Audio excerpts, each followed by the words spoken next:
Shalom. Un dels temes desconeguts per la majoria de nosaltres és segurament el de les oracions dels criptojueus. Farà ara d'haver 50 anys, voltant l'any 1970, se va fer un reportatge en francès anomenat Le Dernier Maran, dirigit per Frederic Brenner i Stan Newman. En aquest reportatge examinaven el tema dels criptojueus a Portugal, començant pel poblet d'Argozelo, just a davant la frontera en la província de Zamora, i seguint amb altres poblets de mala mort a la mateixa província de Trás-os-Montes de Portugal per acabar a la famosa comunitat de Belmonte. La majoria de les persones entrevistades eren dones velles que ja quasi no recordaven res del judaïsme, que havien après de joves, de les dones velles del seu temps, de fa més de 100 anys. En aquest reportatge se poden veure i sentir unes dones de Belmonte cantant les seves oracions. Se veu una dona que entra a l'església dient: «Jo entraré a aquesta casa, però no resaré a la fusta o a la pedra, jo resaré només els 73 noms del Senyor que regna sobre nosaltres».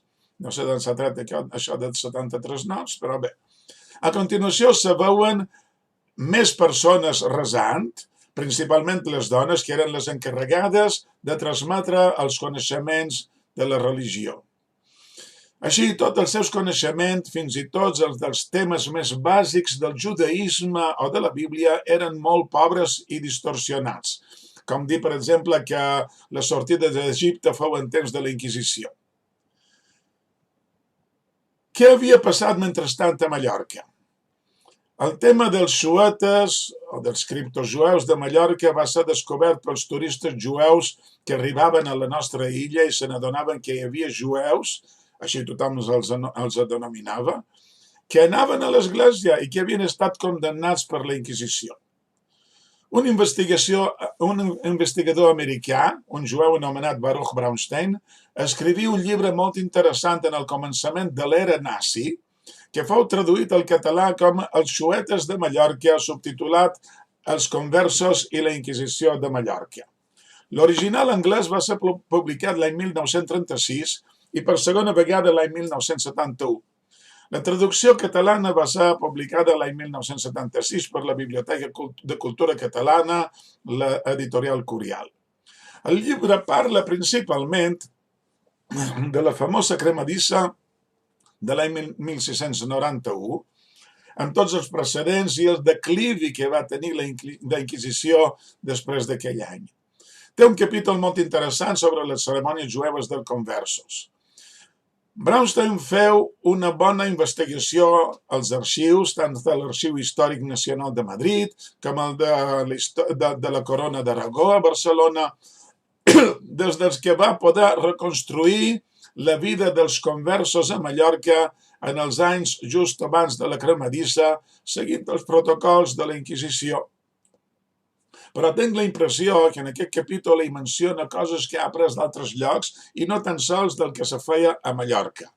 De totes maneres, està ben clar que moltes de les oracions i de les instruccions eren noves en el seu temps, en el temps dels criptojueus, l'any 1690 més o menys. Vull dir que, sens dubte, havien rebut dels seus pares una base de judaïsme molt pobra i distorsionada com la dels criptojueus portuguesos, que ells seguien complint.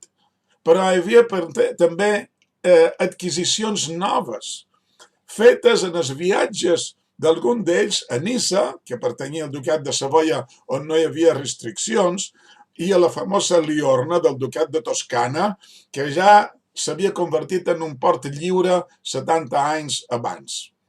El gran avantatge que tenia Liorna era la impremta jueva que havien obert els jueus l'any 1650, on hi podien imprimir els seus llibres sense necessitat de passar pels vistiplau de l'església. Així, aprofitaven els criptojueus de Mallorca, com els deia d'altres llocs de la península, per anar-hi a cercar llibres jueus escrits en castellà, dels que podien aprendre les antigues oracions jueves oblidades.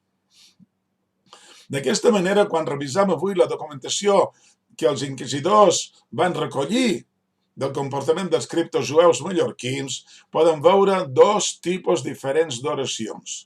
Unes en català, són poques, i altres en castellà.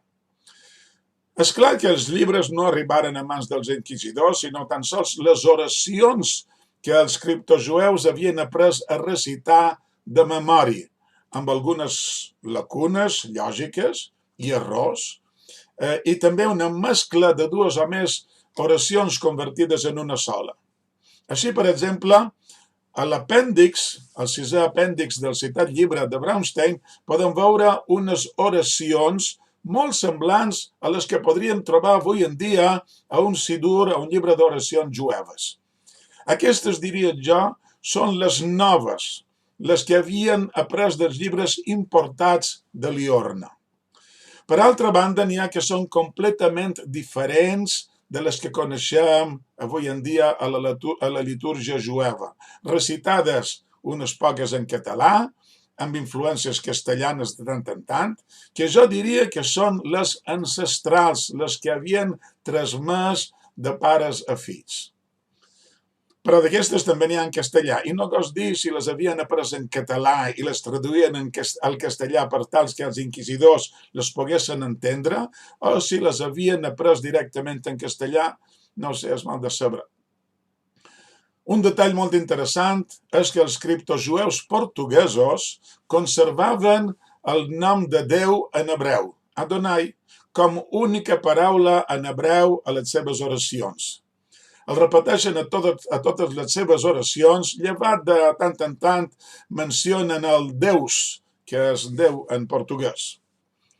En canvi, els mallorquins citaven el nom d'Adonai només a 3 oracions que són, sens dubte, extretes dels llibres importats, i llevat d'altres 3 que són benediccions de neteja de la mà, de la degollació dels animals i de la cobertura de la sang. I aquestes també, sens dubte, apreses del Sidur. A 8 de les oracions citades al llibre de Braunstein el mencionen en la seva traducció del nom de Déu al castellà o al català. El Senyor, això és el significat del nom de Déu en castellà, en català. Però el gran problema que tenien els criptojueus que volien marcar la seva identitat jueva era que quan deien el Senyor se podien pensar que se referien al mateix Déu que els cristians. Això no ho volien fer. Era necessària una diferenciació més dràstica. I la solució la trobaren senyalant que resaven al Dios d'Israel, o millor dit, al gran Dios d'Israel, així en castellà, no l'he vist en català. És una expressió que se repeteix a 6 de les 17 plegàries mencionades, les que no mencionen ni el nom d'Adonai ni el de Senyor.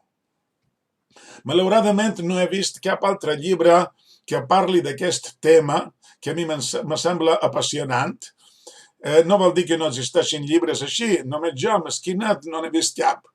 Si qualcú té cap notícia de qualque estudi sobre les oracions jueves dels xuetes mallorquins, me farà molt content amb això si m'ho comunica. Shalom, shalom.